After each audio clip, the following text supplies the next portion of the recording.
Nossa, quanta gente! Hoje a nossa live vai ser demais. Deixa eu ver se a Mônica já tá aqui. Eu já explico pra vocês o que vai ser a nossa live hoje. Já preparou o chazinho aí?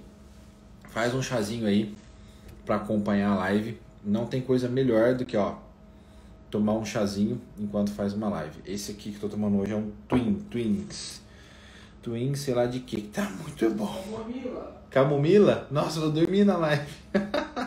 Aí tô achando que é camomila, então vou dormir aqui nessa live. Bom, vamos lá. Bom dia, direto da Amazônia. Ai, que delícia, que inveja. Inveja branca. Bom, primeiro, obrigado por vocês estarem aqui comigo nessa live. Tô super feliz que eu convidei a Mônica. A Mônica a gente se conhece faz tempo. E é um assunto que eu particularmente gosto muito, porque eu trabalho muito com esse assunto da live hoje, que vai ser substituições eficientes. Como a gente pode fazer substituições eficientes, inteligentes e mesmo assim manter o sabor, manter as qualidades sensoriais daquilo que a gente está fazendo.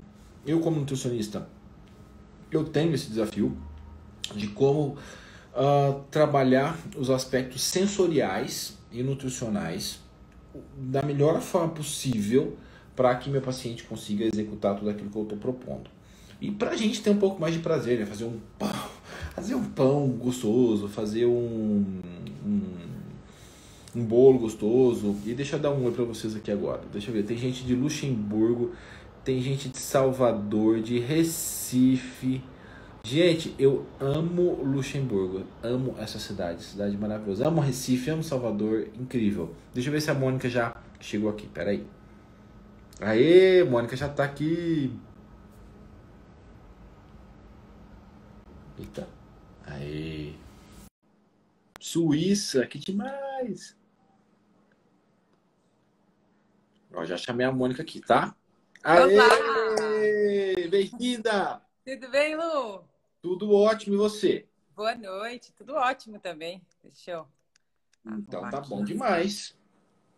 Que bom, meu. Muito feliz pelo convite, viu, Lu? Feliz Obrigada, eu de tô você muito ter honrada, aceitado. porque você é uma pessoa que eu admiro muito. Muito De obrigado. verdade, muitos anos que eu te sigo, muitos anos que eu te acompanho e fiquei bem feliz aí com o teu convite. Obrigada. Faz muitos anos que a gente se conhece, né, Mônica? É verdade. É isso aí. Você tá no muito chazinho, frio? eu tô no chazinho aqui também. Ô, tamo junto. Tá muito frio em Jaraguá? Olha, deu uma...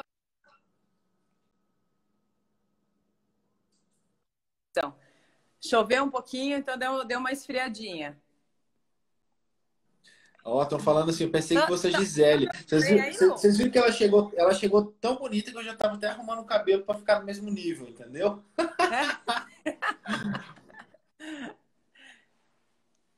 Eu anotei Bom, algumas... primeiro... Desculpa, Mônica. Não, pode falar, pode falar. Primeiro, obrigado de estar aqui com a gente, de ter aceitado o convite para essa live.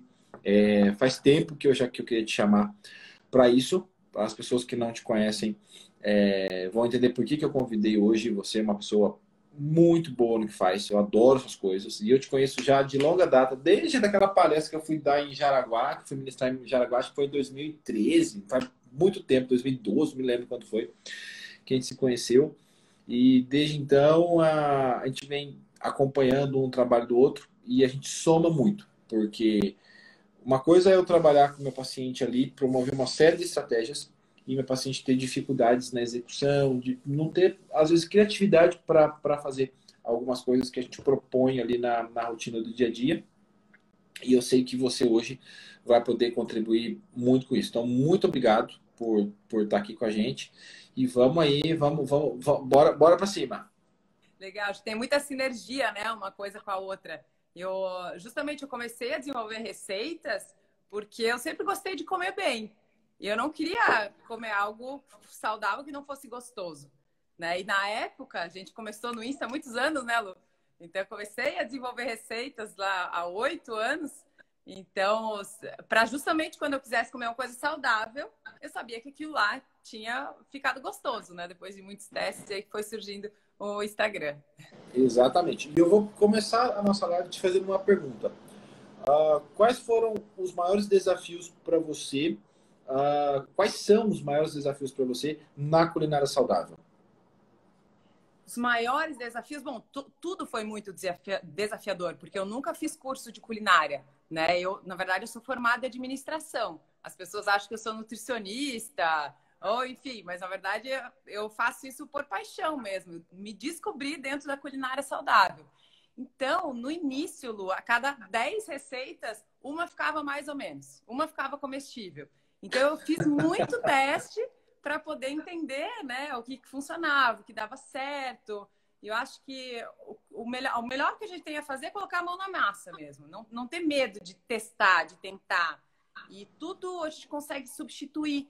Então, poxa, você tem que entender o que você gosta e, em cima disso, desenvolver as coisas. Né? Se você não gosta sei lá, de tomate, tudo bem não comer tomate, mas encontra o que é saudável e que você gosta, né? Exatamente. Exatamente. E eu também fiz uma enquete. Eu e Mônica fizemos uma enquete. A Mônica falou, Lu, vou fazer uma enquete. Eu falei, vou fazer a mesma coisa. Porque assim a gente vai ter um monte de coisa para contribuir com as pessoas. Para quem está chegando agora, o tema é substituições eficientes. A gente vai falar, fica aí, porque você não vai se arrepender. Então, quem está assistindo, convida o povo aí para assistir essa live, para juntar bastante gente aqui, porque o que a gente está fazendo é de utilidade pública e pode ajudar muita gente. Então chama o povo aí, por favor, que eu acho que nós vamos Manda conseguir... o aviãozinho para a galera ali embaixo. Manda o aviãozinho, Cada um chama mais dois, mais dois, mais dois. É isso aí, manda o aviãozinho pro povo aí, vai que o Dom T vai precisar mandar o aviãozinho, chamarem todo mundo, porque vai ser muito legal. Manda aí o aviãozinho. Todo mundo que tá aí agora, manda pelo menos um aviãozinho para uma outra pessoa, para a gente conseguir o máximo de pessoas possíveis nessa live, que, conforme eu disse, de utilidade pública. Bom, eu não sei como você deu uma olhada lá nas coisas, Mônica. Eu também vi algumas perguntas, então até vai me nortear esse início aqui agora da nossa conversa. E uma coisa é fato. O que as pessoas têm mais dúvidas é como elaborar algumas receitas clássicas. Você pegar uma receita clássica, tipo um bolo de cenoura da avó e transformar esse bolo de cenoura em saudável. Os desafios são substituição do açúcar, conseguir uma consistência tão maravilhosa como a consistência do glúten, trabalhar gordura boa, porque as gorduras que são usadas nos bolos convencionais geralmente não são boas, trabalhar uma cobertura mais saudável. Então, são desafios que a gente vai fazendo e que a gente vai... Primeira coisa que eu falei, até fiz uma live esses dias com a Paula, e eu fiz essa mesma pergunta que eu fiz para você, eu fiz para a Paula, e ela falou a mesma coisa que você. São desafios, os desafios são inúmeros. Começa a fazer a receita e já surge um desafio novo. E a quantidade de coisa que a gente joga fora, meu Deus, que dá errado, é incrível. Até a pessoa ver. Toda vez que eu vejo uma receita, eu bato o dedo e curto, porque eu sei o trabalho que dá fazer aquela receita. Ela fala, mas você nem leu. Eu falo, mas eu sei que deu trabalho.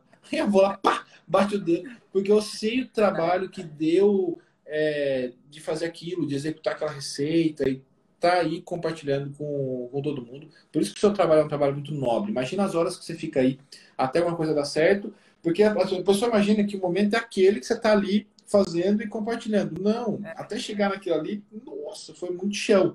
E eu faço muita coisa no começo do raciocínio. Por exemplo, quando eu quero fazer alguma receita, eu penso o seguinte: o que eu tô querendo? Eu quero um bolo de cenoura. O que eu estou esperando desse bolo de cenoura? Sentir um gostinho de cenoura e de chocolate. Então, é ali que eu vou trabalhar. Eu vou comer uma fatia, um pedaço normal desse bolo, não vou comer muito. Então, eu quero aquela consistência que me traz mais memória afetiva, eu vou usar açúcar. E vou substituir a farinha. Porque no meu critério, a primeira coisa que a gente vai fazer quando vai fazer um bolo é não usar glúten. Então esse é um critério meu básico. Não existe nenhuma receita que eu compartilhe no Instagram que tenha nem seja 5% de glúten. Não existe isso. Por que que comigo é assim? Porque eu tenho duas doenças autoimunes que não me permitem comer glúten. Então não tem se ou só essa ou só aquilo. Então a primeira coisa que eu faço é tirar glúten. Então esse é o meu principal requisito. O segundo requisito é que além de tirar o glúten, a gente tem que controlar a carga glicêmica, controlar o índice glicêmico. Então se eu tenho que controlar o índice glicêmico, eu não posso fazer um bolo só com farinha de arroz ou só com farinha de mandioca. Ou eu tenho que tentar fazer uma mistura de farinhas que vão me garantir um produto final bom. Por exemplo, eu posso fazer uma associação de farinha de amêndoa com farinha de arroz. Já dá uma trabalhada na carga glicêmica que não vai ficar tão alta. Esse bolo, no final, vai dar certo. Então, esses são os meus critérios. Então, quando alguém me pergunta assim, Luciano, eu quero uma receita saudável. Eu sempre falo, quais são os seus critérios? O que você não quer? Eu não quero açúcar de jeito nenhum. Eu não quero trigo de jeito nenhum. Às vezes tudo não dá para ter. Sim. Então fala tudo, tudo, tudo. Eu quero um bolo 100% saudável, sem açúcar, low carb. Não, esse bolo não vai existir. Sabe por que não vai existir? Porque se eu colocar adoçante, esse bolo já não pode ser mais chamado de um bolo saudável. Porque não existe adoçante saudável. Existem adoçantes que dá para consumir. A gente não está falando de sucralose, acesulfame, sacarina. Isso a gente já passou. A gente está falando dos naturais que a gente sabe que faz desequilíbrio de bioma, como o xilitol, o próprio eritritol. A gente usa para controlar um pouco a carga glicêmica e comer pouco. Só que falar que é 100% saudável já não é mais. Então, tudo isso a gente tem que pensar, não dá para ter tudo. Então, o que a gente vai conseguir daquele bolo? Porque toda vez que eu coloco, alguém fala assim, não dá para fazer sem leite? Não dá para fazer sem ovo? Não dá para fazer sem aquilo? Aí dá vontade de responder assim, não, não, não, não, não. Porque são propósitos diferentes. Você Sabe pensa a que eu mesma sempre coisa, Mônica? falo, Lu, quando o pessoal pede, dá para substituir isso por aquilo? Não tentei. Se testar, me avisa. Porque assim eu estimulo a pessoa a também testar, né? Então, assim, com receita saudável, eu sempre tento ir no extremo saudável. Mas como você falou, muitas vezes não dá certo. Então, qual que é o ideal da receita mais saudável? É essa, eu testo, não deu certo. Vou colocar um pouquinho de farinha de arroz aqui, um pouquinho disso aqui, aumentar a gordura ali e vou chegando num equilíbrio, né? O mix de farinhas, eu acho que é o mais ideal. Você não consegue fazer um bolo ou um pão com farinha só de arroz. Não dá certo. Vai ficar muito seca, vai ficar ressecada, não vai ter muitos nutrientes também, né? Então, vamos pensar numa receita mais saudável. Então, um mix de farinhas, um pouquinho de polvilho doce, um pouquinho de farinha de grão de bico, um pouquinho de farinha de arroz, já é muito mais legal. A gente tem ali a goma xantana, né? Que entra um pouquinho no papel do glúten. Para bolo, eu acho uma ótima opção. Para pão, eu já não gosto muito da consistência. Agora eu vou dar uma dica de um mix de farinhas que eu amo. Mônica, eu ia te pedir isso. Eu ia falar assim, por favor, dá um mix de farinhas pro pessoal. E para mim também. Tá, é o que eu uso. Eu uso muito pouco farinha branca, viu, Lu? Assim, realmente eu desabituei. Eu gosto da mistura da farinha de aveia com a farinha de amêndoas. Amo, Inclusive, um bolo de cenoura, tem um bolo de cenoura que eu fiz que deu muito certo, que ficou bem macio, bem fofinho, com farinha de amêndoas e farinha de aveia. Fica maravilhoso, bem fofinho, bem gostoso. Minha mistura favorita, o meu bolo de chocolate, que é o bolo do Arthur, que eu roubei a receita dele, é com farinha de amêndoas e com farinha de aveia. Eu pego tanto a aveia quanto a amêndoa, compro a amêndoa laminada e a aveia em flocos. Eu passo as duas no triturador na hora para fazer. Porque a farinha fica mais rica ainda. Então, se eu pego um farelo de aveia, ou uma aveia em flocos, e trituro a aveia na hora de fazer o bolo, e faço, esse bolo tem muito mais minerais. Muito mais minerais, porque eu usei a farinha mais íntegra. Se a gente comprar direto a farinha de aveia, primeiro que ela vai ser mais cara, e segundo que ela não vai ser tão nutritiva como fazer na hora. E a mesma coisa farinha de amêndoa. Eu pego a amêndoa laminada, né? Bato, ela tem uma consistência incrível. Porque a farinha de amêndoa em si, ela varia muito o teor de gordura e às vezes a receita fica um pouco esquisita. Então o que eu faço, eu já padronizo todas as minhas com amêndoa laminada batida, até consistência de farinha. Eu tenho um mixer bom aqui, que eu boto aqui, gira, fica uma farinha bem fininha. Bem fininha, né? E você coloca essa proporção de metade, Mônica? Eu geralmente uma xícara de farinha de amêndoas para meia de farinha de aveia. Uma de amêndoas para meia de aveia. Pessoal, Isso. guardem isso que ela está falando, que isso vale ouro. Uma de farinha de amêndoas para meia de farinha de aveia. Então, isso é Isso. um. E das gorduras, Mônica? Quais são as gorduras que você mais usa? Eu gosto de óleo de coco para receita, para bolos, né? Pães já não gosto muito, eu uso azeite daí para o pão, azeite virgem, né? Não extra virgem, que eu peguei a dica no Insta muito legal do Luciano Bruno. É nóis, estamos juntos. E desde que eu vi essa dica, eu sempre cozinho com azeite virgem e para bolos o óleo de coco. Boa, faço a mesma coisa. E uma coisa que eu tenho usado bastante, eu tenho usado óleo. Isso às vezes encarece um pouco porque é um pouco mais caro, que é o TCM. Porque o TCM, ele tem menos gosto de coco. Só que a gente acaba usando pouco. Menos gosto de coco do que o óleo de coco. Ou às vezes, para ficar mais barato, eu uso um pouquinho de óleo de coco, um pouquinho de TCM, metade, metade. Aí eu Sabe que consigo agora eles trabalhar. lançaram o óleo de coco sem sabor, né? Sim, maravilhoso também. E super Que não mais em faz conta. falta. É mais Maravilhoso, barato. maravilhoso. É bem mais barato. Então vamos lá. Ó. Farinha, vocês já viram a dica. Os óleos são os principais para pães. Azeite virgem. Não, nada de usar óleo de milho, nada de usar óleo de girassol, nada de usar óleo de soja, que esses óleos não são boa, não tem uma qualidade nutricional boa. E o azeite, obviamente, tem uma melhor qualidade comparado com outros óleos. Dá para usar também em algumas receitas, principalmente de pão. Se eu vou fazer um pão com semente, o óleo que eu mais uso é o óleo de gergelim, que traz uma consistência incrível. E se É uma você delícia. quer dar um gosto mais Thai para alguma coisa, você pode fazer uma mistura do tostado e do cru. Fica um negócio incrível, incrível. Eu vou postar esse pão depois que a gente está fazendo, que é um pão com óleo de gergelim cru e óleo de gergelim tostado, substituindo as gorduras, que fica incrível. Ô, Mônica, você usa manteiga? Ah, muito pouco. Muito pouco. Eu gosto de fazer manteiga ghee. Faz tempo que eu não faço, inclusive. Mas gosto de fazer manteiga ghee de ervas, eu faço. E faço bastante aí com frutos do mar, eu adoro. Mas não uso muito, eu uso mais o azeite mesmo. Mais o azeite. É, É. eu também. Outra coisa. O que você faz quando o assunto é açúcar? Açúcar. Bom, eu prefiro adoçar de uma maneira natural. Então, assim, eu gosto de usar tâmara. Sou apaixonada por tâmara. Maravilhoso. Né? Então, eu faço, inclusive, um purê de tâmaras. Eu deixo ela hidratando, assim, umas 2, 3 horas. Bato com um pouquinho, com aquela própria água do demolho ali, né? Da hidratação da tâmara. E deixo um purezinho na geladeira. Eu posso adoçar, né, com esse purê de tâmaras as receitas. Só que algumas vão escurecer, né? A tâmara é um pouquinho mais escura. Então, às vezes eu uso a estévia com tamatina, ou o Snil, né? Que agora a Chocolife até lançou um adoçante bem, bem legal. Eu não me dou muito bem com xilitol, Lu. Eu também não uso em nada. Xilitol, para mim, na minha culinária não existe. E quando eu fiz o Keto Plant, a gente fez várias receitas com xilitol. E a gente colocou todas com xilitol. Depois eu substituí tudo e fui lá no Instagram e falei, pessoal, usem. Não é a melhor, não é a melhor, o melhor de todos, mas é melhor que o xilitol, que é o eritritol. Porque assim, o eritritol, se você for olhar no protocolo de FODMAP, ele é um low FODMAP, ou seja, não fermenta muito. Mas isso não é realidade para a maioria das pessoas.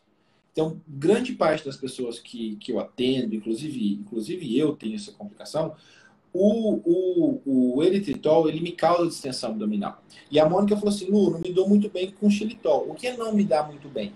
É distensão abdominal, desconforto gastrointestinal, porque ele fermenta muito. O xilitol, ele estimula, ele vai desequilibrar a relação de firmicutes e de bacteroidetes, que são bactérias que a gente tem que ter sempre equilíbrio. E se a gente vai e coloca xilitol, as pessoas perguntam muito, viu, Mônica?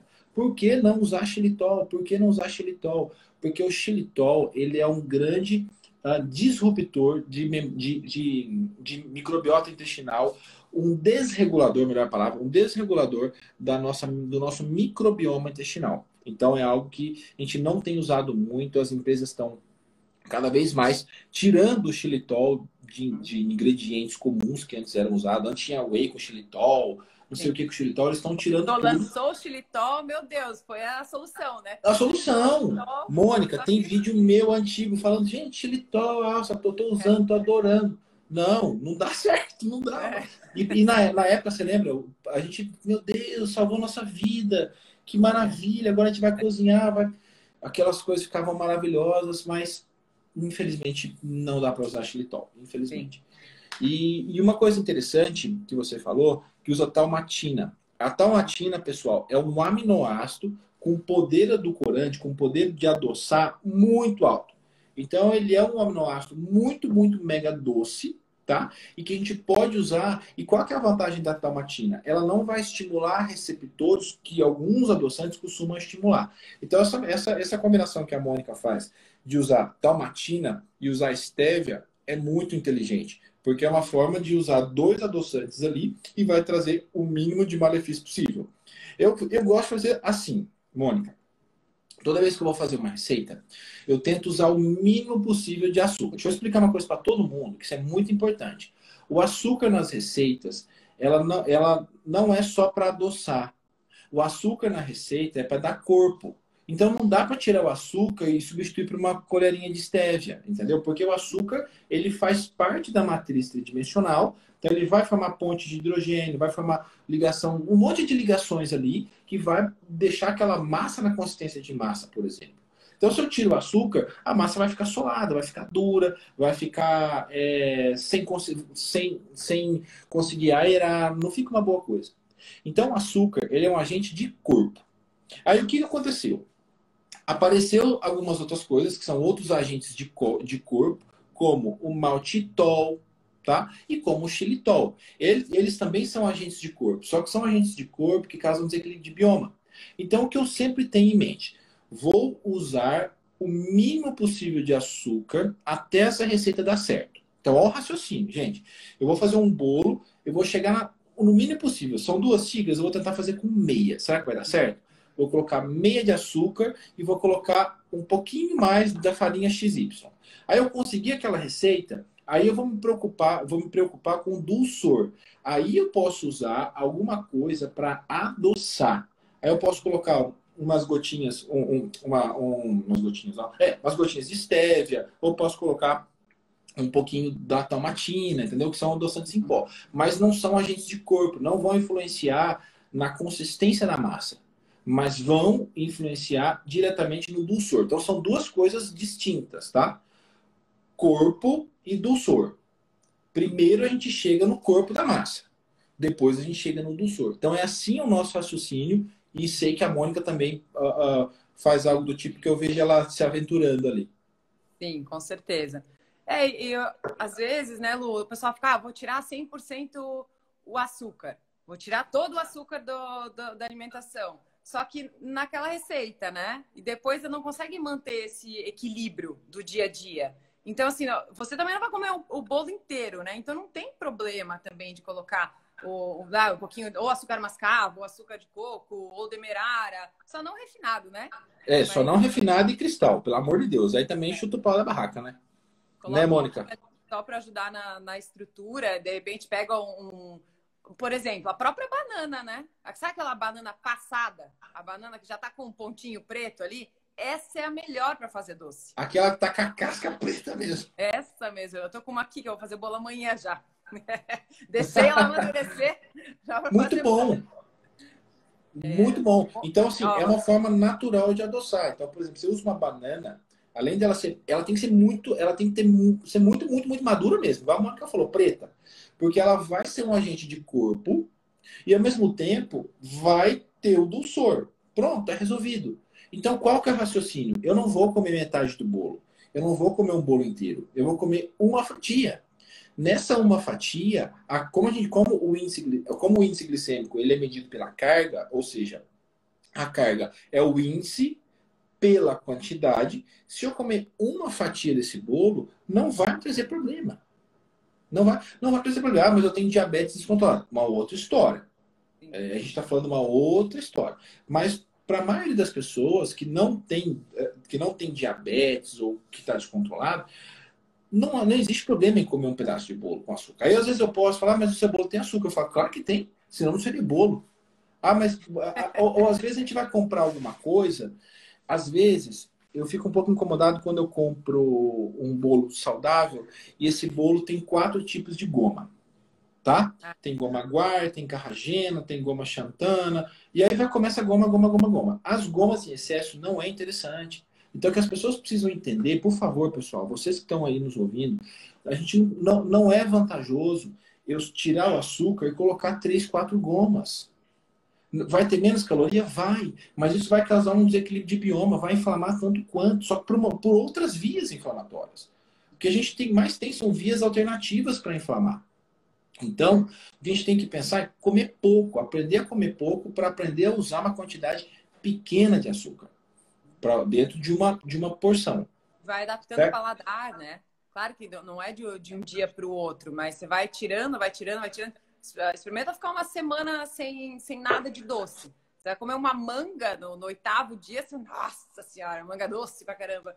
Né? Então, a gente vai adaptando o paladar e quanto mais consegue tirar. Reduzir, Sim. pelo menos, né? Hoje eu como banana, eu acho a banana super doce.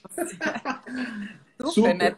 Tâmara, então, é uma coisa absurda, né? A tâmara é muito doce. Exatamente, exatamente. Então vocês estão vendo, pessoal, no pouco que a gente está conversando aqui, a quantidade de coisas e qual é o raciocínio que a gente tem que ter quando vai fazer uma receita realmente saudável. Então, o realmente saudável não está só na receita, está na quantidade daquilo que você vai comer. Porque eu não posso simplesmente falar assim, meu bolo é 100% saudável e tem açúcar. Saudável, aquela quantidade.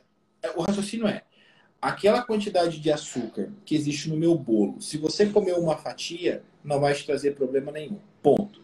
Se você comer 3, aí não é que o meu bolo não era saudável. É você que não está com a mente saudável. Então são coisas distintas.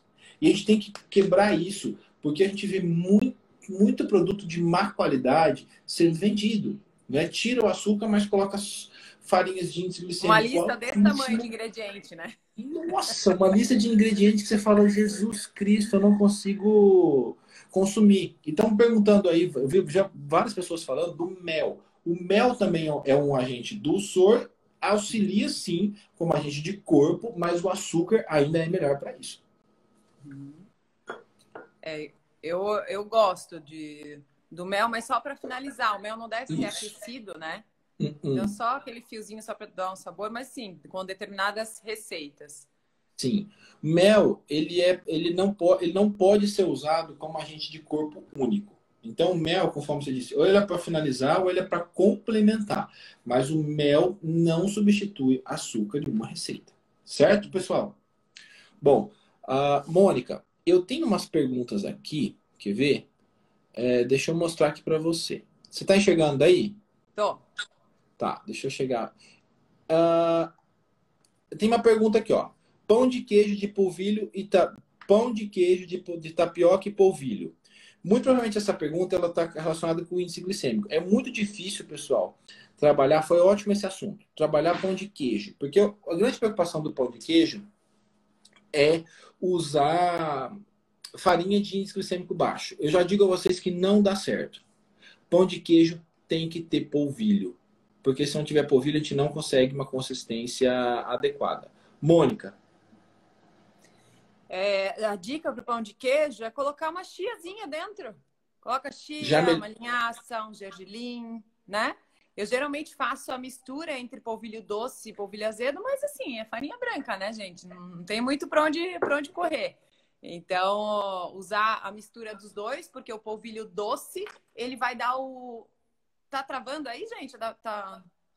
Não, para mim não. Para mim começou um negocinho aqui na minha tela, mas... Então, assim, o polvilho doce, qual que é a diferença entre um e outro? O polvilho doce, ele vai trazer o puxa-puxa, né? O tradicional do pão de queijo. E o polvilho azedo, ele entra como o expansor, né? Ele vai fazer com que ele cresça, entra no lugar do fermento. E se você fizer só com polvilho azedo, ele fica oco. Só com polvilho doce, ele fica bem puxa-puxa. Então, eu gosto de usar a mistura entre os dois. Perfeito. Eu sempre coloco uma batata doce dentro. Eu não uso ovo, só uso a própria mistura dos polvilhos. Aí eu uso um pouquinho de batata doce cozida, ou aipim cozido, ou enfim. e misturo e faço aquela bolinha. E dentro eu coloco chia, ou linhaça, ou gergelim, para ajudar na questão nutricional. Boa, excelente. Tem uma outra aqui que está atrás de mim, que tá dando para chegar, mas eu estou vendo aqui de baixo, que é o açúcar de coco. Então, o açúcar de coco, ele pode ser sim um ingrediente para formulações. O açúcar de coco, ele continua sendo açúcar. Ele continua tendo o índice glicêmico de moderado a alto, não é baixo, mas ele vai jogar a carga glicêmica sim um pouco mais para baixo. Então, quando se compara com o açúcar cristal ou outro açúcar, o açúcar de coco ele tem sim a carga mais baixa. Até mesmo quando se compara com o demerara, com o mascavo, ele tem a carga um pouco mais baixa. O problema do açúcar de coco é que algumas preparações ele vai trazer um gosto característico. Então, para usar açúcar de coco, dependendo da quantidade, tem que estar acostumado com esse tipo de paladar. O açúcar de coco eu uso pouco também. Mas ele é similar ao açúcar mascavo até. Para falar a verdade, para mim, o melhor sabor que tem é açúcar mascavo, né? Também acho. Em bolos, assim, eu acho maravilhoso esse gostinho que ele traz. Mas eu uso Sim, também. também acho. Também acho. Tem gente falando assim, ó, minha pergunta, você é uma sortuda, porque tem tanta, eu fiz um random aqui, para um aleatório, para puxar assim as perguntas. E outra coisa aqui, essa aqui eu achei muito interessante, ó, trocar leite de vaca pelo vegetal, muito caro ou é caríssimo?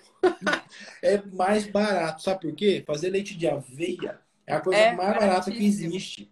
Porque as pessoas só pensam assim, pensa em leite vegetal, ela só pensa em fazer leite da castanha mais cara que existe. Pelo amor de Deus, fazer leite de aveia é a coisa mais fácil e mais barato. Sai mais barato fazer leite de aveia do que comprar leite de vaca. Quer ver um leite express para você fazer em 5 minutinhos? Você pega 200 ml de água e uma colher de chá de pasta de amendoim. Misturou, pronto, está pronto o seu leite de amendoim. Nossa, como você é inteligente, Mônica! A gente gosta de Adorei. praticidade da cozinha. Tá resolvido. Adorei. Barato, rápido. 200 ml de água. E uma colher de sopa de pasta de amendoim. Sem sal, sem açúcar, né? O natural. Perfeito. Tá vendo como você tinha que estar na minha live? É. Vamos ver mais aqui. Pera aí. Ô, Lu, perguntaram ali isso é uma dúvida bem comum da aveia com glúten, né? E aveia sem glúten. Me corrige, né, se eu estiver errado, tu tem muito mais informação que eu. Mas a aveia, ela não tem glúten na composição, né? Mas pode conter a contaminação cruzada. Então, assim, as empresas que embalam trigo, cevada, enfim, outras coisas com glúten, simplesmente dão uma limpadinha na máquina, passam a aveia e aí tem a contaminação cruzada. Perfeito, perfeito, exatamente. Gente, todo mundo ó, fazendo o leite de amendoim da Mônica, viu? Ou se não é uma pasta de amêndoas, pode fazer também um leite de amêndoa aí com uma colher e um copo d'água. Amei essa dica. Receitas com chia. Dá pra pôr chia em tudo. Chia dá pra colocar em tudo, né?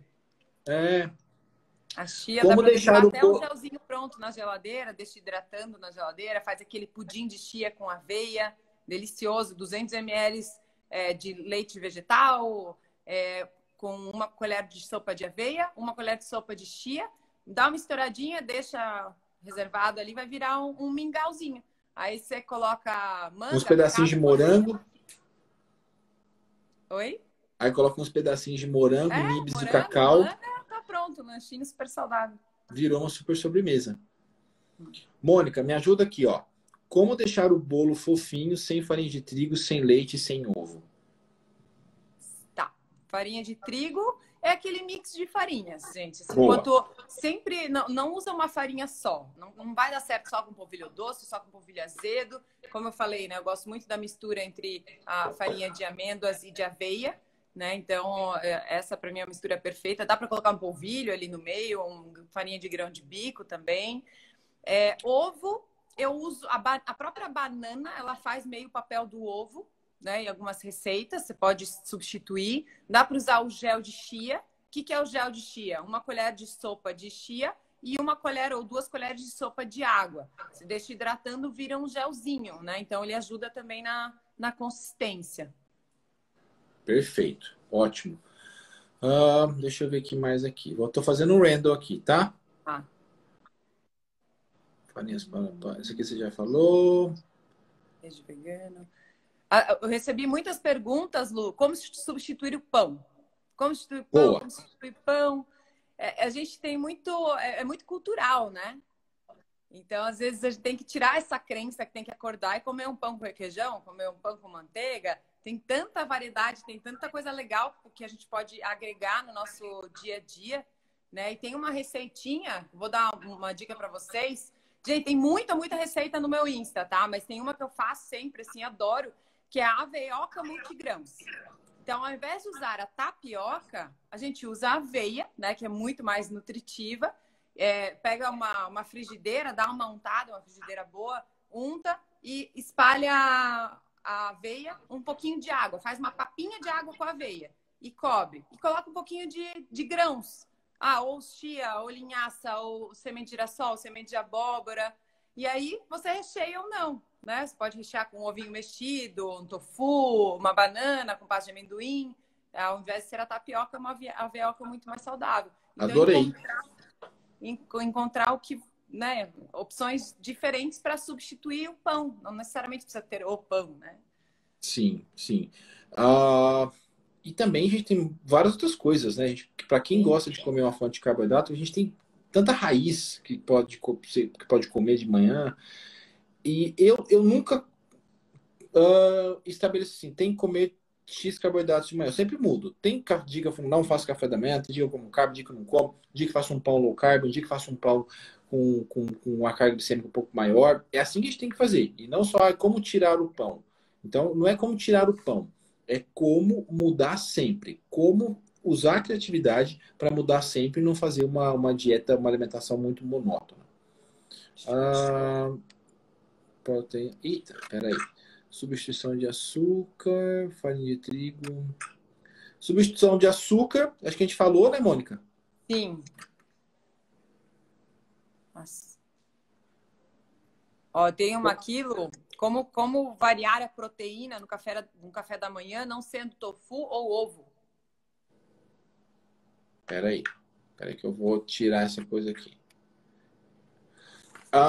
Essa para mim, qual que é? Fala aí. Como variar a proteína no café da manhã, não sendo tofu ou ovo? Excelente pergunta. Porque assim, a maioria das pessoas acha que só vai conseguir proteína em ovo de manhã ou no tofu. A Mônica acabou de dar um exemplo simples de uma preparação que, teoricamente, seria uma preparação rica em carboidrato. Se a gente coloca uma fonte de pseudo-cereal e um pouquinho de semente de abóbora, eu já vou incrementar. O que é um pseudo-cereal?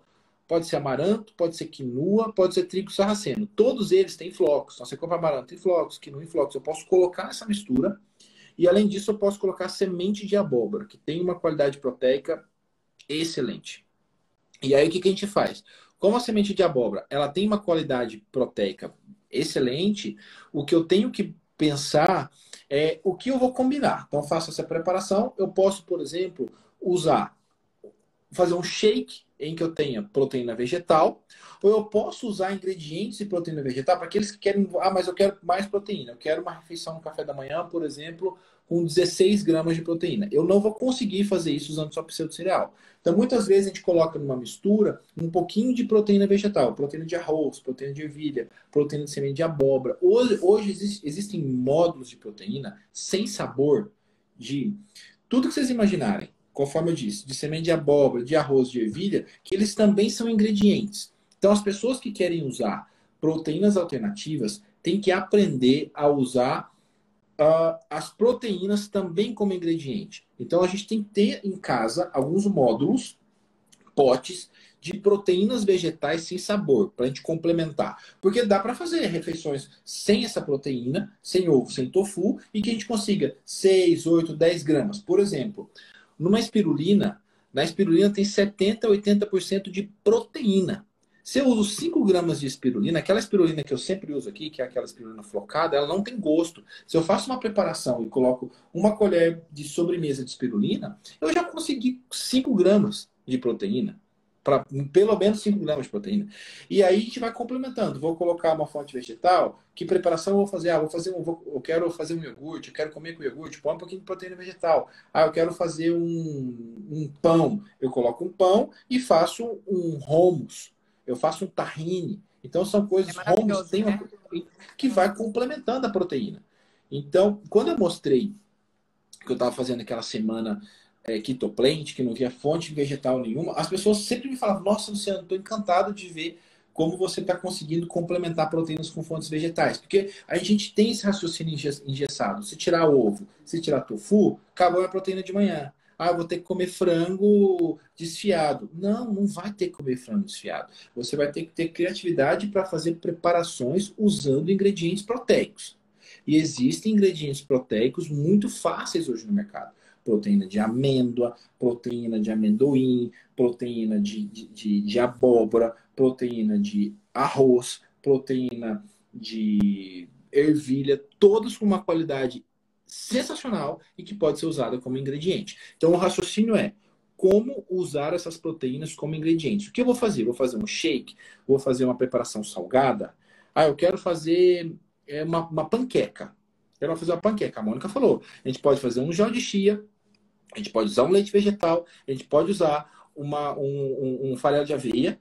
E além disso, eu posso colocar uma proteína de semente de abóbora. Então, aí eu vou incrementando aquela panquequinha e vai sair uma panqueca. Vai ficar a consistência um pouco diferente daquelas que tem ovo? Claro que vai ficar, porque o ovo ele vai trazer uma consistência incrível. E assim a gente vai conseguindo fazer essas preparações. Perfeito. Tudo dá para adaptar, né, Lu? Tudo dá para adaptar. E é muito engraçado, Mônica. Quando a gente se adapta para as coisas, quando a gente quer, a gente só adapta as coisas quando a gente precisa. É. Porque quando a gente não precisa, a gente toca o pau em qualquer coisa.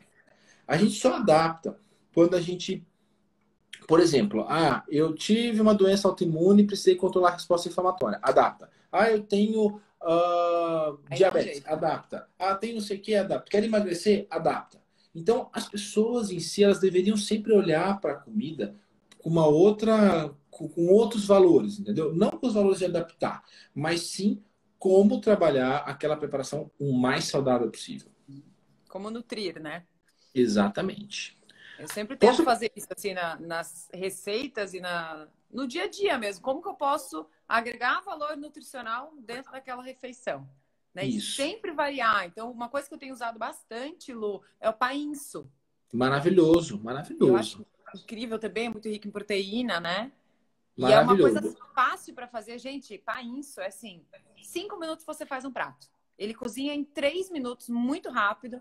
Você pode fazer ele é tipo um cuscuz, né? O painço daquele de passarinho mesmo, só que para o É isso consumo mesmo. humano, né? Ele é descascado, ele não tem a casca. Você compra em casa de produtos naturais, né? E você cozinha ali em 3 minutinhos, refoga um alho poró, um cogumelo, joga o painço ali e tá pronto. Bem fácil de preparar. Exatamente. Perfeito, perfeito, perfeito. Estão falando assim, por que não ovo? Gente, a gente não está falando para não usar ovo, não, tá? É que teve uma pergunta que a pessoa pediu para fazer como ter um café da manhã sem ovo e sem tofu. Mas eu uso ovo nas minhas preparações, algumas, então depende do que a gente vai fazer. Então não é para não usar. Não, Só para esquece ter isso. uma variedade. Exato. Adoçantes naturais. A gente falou de adoçantes naturais. Os adoçantes naturais que a gente mais usa são stevia e talmatina. Como agente de corpo, o que você está usando, Mônica?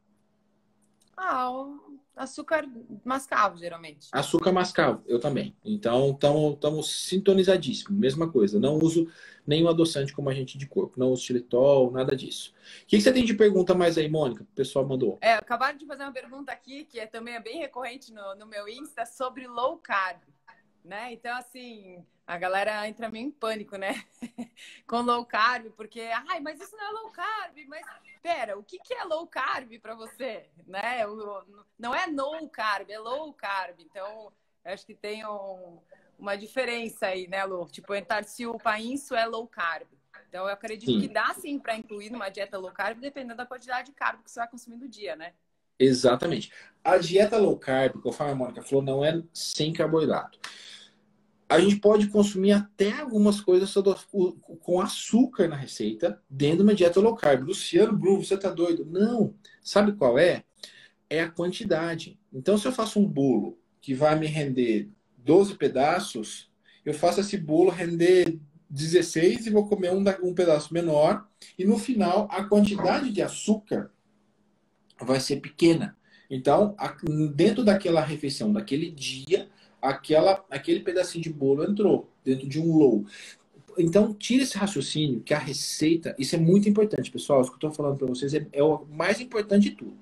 Tira esse raciocínio que a receita tem que ser 100% low. Isso é uma bobagem. Isso foi implantado em algum momento. Isso não existe. A receita não tem que ser low. O que tem que ser low é o seu pensamento.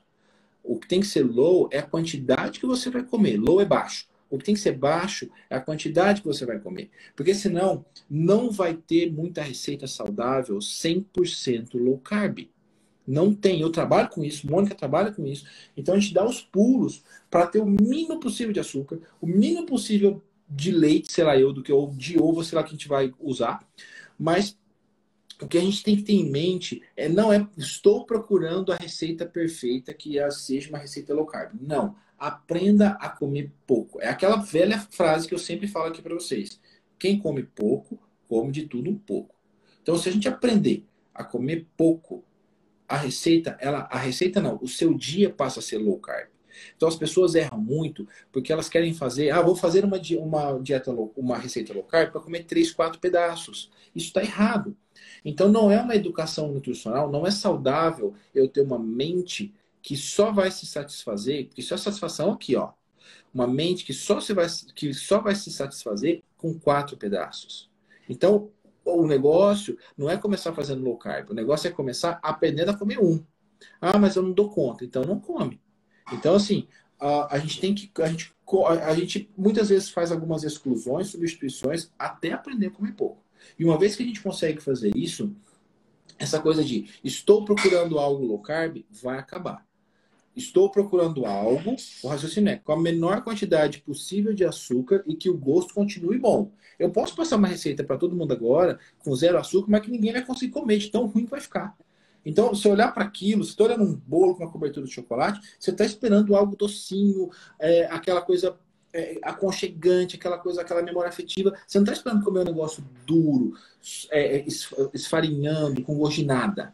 É frustrante. É decepcionante. Então tenta usar o mínimo de açúcar possível e coma pouco. Boa. E aí, né, Mônica? No comer pouco, Lu, acho que também entra um pouquinho a questão do comer consciente, né? Porque eu vejo, as pessoas têm muito costume de, sei lá, comer na frente da TV, tá no WhatsApp, tá no Insta lá comendo, nem tá vendo o que tá comendo, né? Então, às vezes, acaba até comendo demais. Não tem aquela coisa da pipoca? Você vai no cinema, começa a comer, daqui a pouco, putz, nem vi, já acabou a pipoca. Você não tá consciente, né, fazendo aquilo. Então, prestar mais atenção no prato. Meu paciente falou para mim semana passada. Eu indiquei ele comer um tahine de cacau. Eu não sei se você conhece um tahine de cacau que tem no mercado. Sim. Que aquilo para mim é sobremesa. Meu Deus do céu, o que é aquilo? É um tahine de cacau da Sésamo Real. Sim. É um do rótulo verde. Não sei se você conhece. Sim, conheço. Bom, aí ele falou pra mim, você vai comer esse tahine de cacau, tal hora, tal hora. Aí ele pegava o tahine de cacau e tava comendo muito, porque ele falou, é muito bom, muito bom, muito bom, muito bom. Eu falei, calma, eu sei que é muito bom, mas é pra você comer uma colher de sobremesa, entendeu? E pronto. Então você vai fazer o seguinte, você vai pegar o tahine, vai pegar uma colher de sobremesa, primeiro vai fechar o pote de tahine, colocar no armário e só depois colocar na boca. Porque se você colocar na boca aquela e o pote estiver aberto ainda na sua frente, você vai comer mais. Tira, bota num pratinho ali, fecha o pote, guarda e depois vai e come. Então, isso tem que ser para tudo. Porque tem coisa que é muito gostosa. É igual, por exemplo, se você tá uma pessoa aqui, aí eu chego e abro uma caixa de bombom, essas que vendem no supermercado, normal. Abro uma caixa de bombom e põe na sua frente. Você fala, não vou comer isso. Aí você fica olhando, nossa, opereta. Você lembra do gosto da opereta? Nossa, sonho de valsa. Nossa, começa a se sabotar, ouro branco. Aí você fala, 1, 2. Se ficar na frente, você vai tudo. come metade. Então você quer. É igual aquela coisa do bis, né? Quem comeu um pé de bis, porque você vai comendo, comendo, comendo, de repente você comeu 20, que é o 20 que vem dentro. Uhum. Então, o que acontece é que a gente tem esse comportamento de comer sem perceber. A gente tem que ter muita consciência no que está comendo. Então, pega a porção que você vai comer, guarda o resto e esquece que aquilo existe. Esquece que existe. Você não lascou, né? Não, Falar, não vai comer lascou. bolo, vai comer 4 fatias, vai comer 3 fatias, né? Tem que focar naquilo que você tá fazendo. Exatamente. Deixa eu ver mais alguma coisa aqui. Peraí, é que eu tô fazendo um random aqui, tá? Tá. Melhor forma de substituir açúcar. Tá vendo que as perguntas se repetem muito? Sim. Ó, uma boa aqui, ó. Não posso ingerir amêndoas. Como posso substituir as mesmas na preparação low carb? Você fala ou Tá. fala? Pode falar, fala você. Não, ó, por exemplo, a farinha de amendoim é uma opção mais barata. Tem um sabor mais, né, presencial, que fica um sabor mais forte, mas é uma opção mais barata. Farinha. Até o próprio mix, né? Se você pegar, de repente, a farinha de castanha de caju ou farinha de, sei lá, de alguma outra oleaginosa, que eu sempre uso farinha de amêndoas. Mas você pode fazer um mixinho. E aí entra na questão do low carb, né? Não, você não vai comer o bolo inteiro, você vai comer uma fatiazinha só.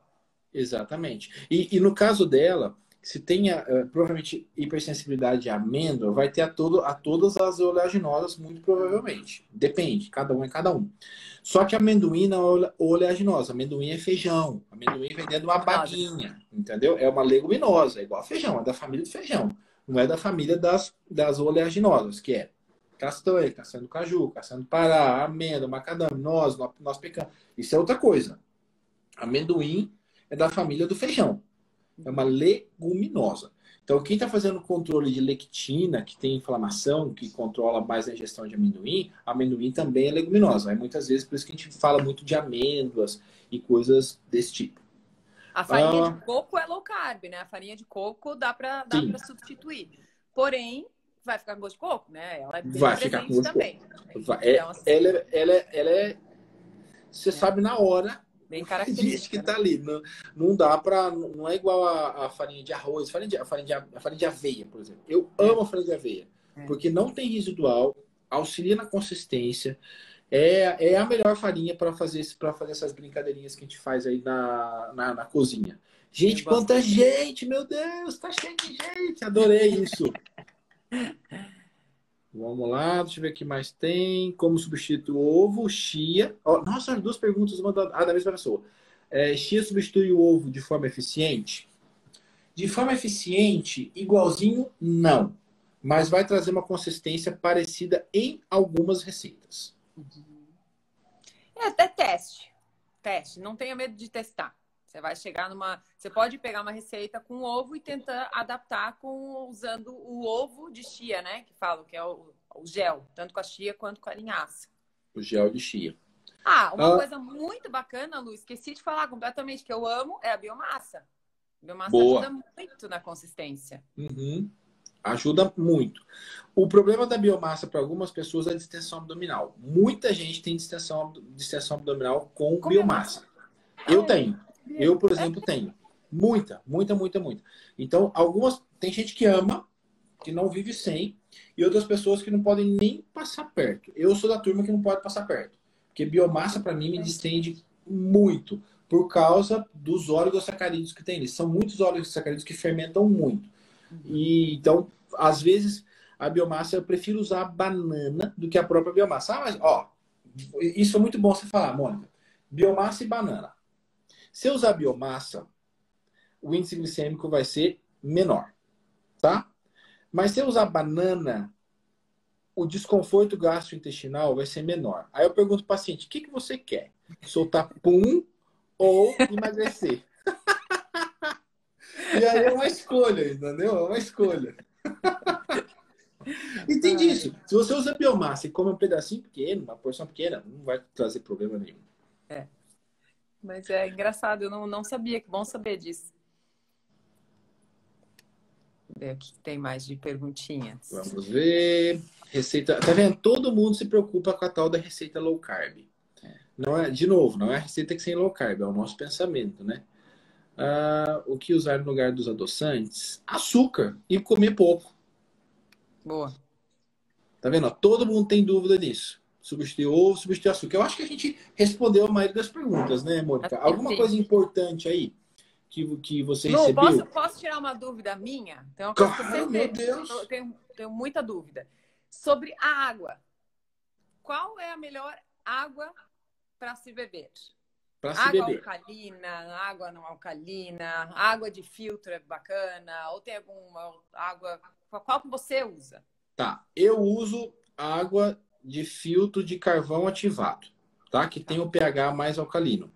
A água para a gente consumir é em torno de um pH mais alcalino. Não precisa ser acima de 10, isso, aquilo, que isso pode causar desequilíbrio eletrolítico. Então, a água que eu uso é uma água de filtro de carvão ativado, de troca de carvão. Isso já é suficiente, tá? A gente pode comprar filtros que acoplam até na torneira para cozinhar, que tem essa troca de carvão, que tem esse carvão ativado que vai melhorar absurdamente o pH daquela água, a composição daquela água. E é o que eu uso aqui na minha casa. Legal, porque às vezes eu fui atrás de água mais alcalina, mas sempre encontrava com sódio muito alto. Esse é o problema. Esse é o problema. Então, eu já vi muita água de pH 10,5, não sei o que. Não dá. Não dá porque a composição de eletrólito não vai ser boa. Tem gente que tem desconforto gastrointestinal, tem diarreia. Não é interessante. Então, por isso eu gosto da troca com carvão ativado. Ótima observação. Obrigada, vou fuçar. Imagina, que isso, que isso. Tem um monte aí no mercado. Depois eu te passo uns aí. Tá bom. Que mais, Mônica? Tem alguma coisa aí que o povo perguntou? Alguma coisa? Eu tenho uma coisa que eu vi subir aí, que é do. Aqui, ó. É essa água aqui, ó, de osmose reversa. Exatamente. Essa é muito boa de osmose. Osmose reversa é uma forma de filtração bem eficiente. Mônica, uma coisa que eu vi subir aí as pessoas perguntam muito sobre fubá. Você usa fubá nas suas preparações? Não tenho costume, Lu. Tá. O fubá ele tem um índice glicêmico alto, assim como cuscuz. Todo mundo pergunta, fubá, cuscuz, milho. Fubá, cuscuz, eles têm um índice glicêmico alto. O fubá, ele é um ingrediente bem interessante para bolo, mas dá para fazer um bolo de fubá usando esse mix que a Mônica falou. Pode usar um mix de farinha de amêndoas com farinha de aveia, mais o fubá. Já dá uma boa controlada na carga glicêmica e no final a gente tem um bolo de uma consistência maravilhosa. Vou testar. Eu gosto de fubá, Isso. mas realmente não tenho muito hábito. Eu também gosto muito. E é engraçado que eu vejo as receitas saudáveis, muito pouca gente usando fubá, sabia? Porque mas o milho é transgênico. Gente, eu não vou entrar nesse mérito, a gente vai ficar até amanhã, mas essa coisa da transgenia existe na aveia, existe na amêndoa, existe num monte de coisa. Então, o que se sabe é a fonte daquilo. Agora, mas o fubá é orgânico. Eu duvido que tenha algum fubá orgânico por aí, porque num raio... Bom, enfim, não vou entrar nesse mérito. Mas o fubá ele pode ser sim um ingrediente interessante para se usar, só que faça sempre uma combinação, porque ele tem um índice bem altão. Mas eu não quero só usar o fubá. Então coma menos para a carga não ser tão altona. Legal, ótima dica. Mais alguma coisa, Mônica? Basicamente, o que veio de perguntas para mim é como substituir o trigo, o ovo, adoçante, açúcar, mais ou menos isso que a gente conversou. Isso, exatamente. Eu vou salvar essa live, porque tem muita coisa interessante aqui. Eu vou colocar no... Arthur, pro GTV que vai, né? No GTV, e depois eu vou subir pro YouTube. Então vai ficar nesses dois canais de comunicação aí. Beleza? Bom, Mônica, mais uma vez vou te agradecer. Eu não vou tomar mais seu tempo. Eu tinha te prometido que era 1 hora, mas se me conhece, eu vou deixar, fica aqui até meia-noite. Deixar, a gente fica, né? E a gente fica na conversa aqui, que a conversa é muito boa. Bom. Eu te agradeço muito pela disponibilidade, pelo desprendimento, pela doação, porque é muito bonito isso que você faz, de ensinar as pessoas, da entrega que você faz. Sem aquela coisa, não vou passar isso. Entregar, explicar, olha, usa assim, usa aquilo. Isso é muito bonito da sua parte. Parabéns pelo trabalho lindo que você vem fazendo. Ajuda muito nós profissionais. Então, eu sempre indico, ó, vai no Instagram da Mônica, tem um monte de coisa lá. Então, muito obrigado pelo que você Imagina, está fazendo por todo mundo. obrigada. Imagina Obrigada que é isso.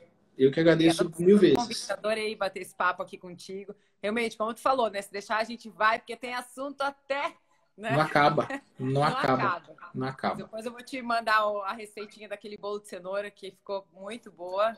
Se quiser depois, mas agradeço demais aí o convite de Sinalzinho bater na esse papo bateria. contigo. Boa, foi maravilhoso. Vamos marcar depois para você gravar comigo lá no canal para a gente fazer umas receitas pro povo. Vamos, combinadíssimo. Então tá bom. Beijo grande. Tá bom? Beijo, Lu. Pessoal, Obrigada. Tchau, pessoal. muito obrigado vocês por estarem aqui com a gente. Foi incrível. E para quem perdeu o comecinho em alguma parte, a live vai ficar gravada lá, tá bom? Beijo grande e até a próxima. Beijo. Beijo.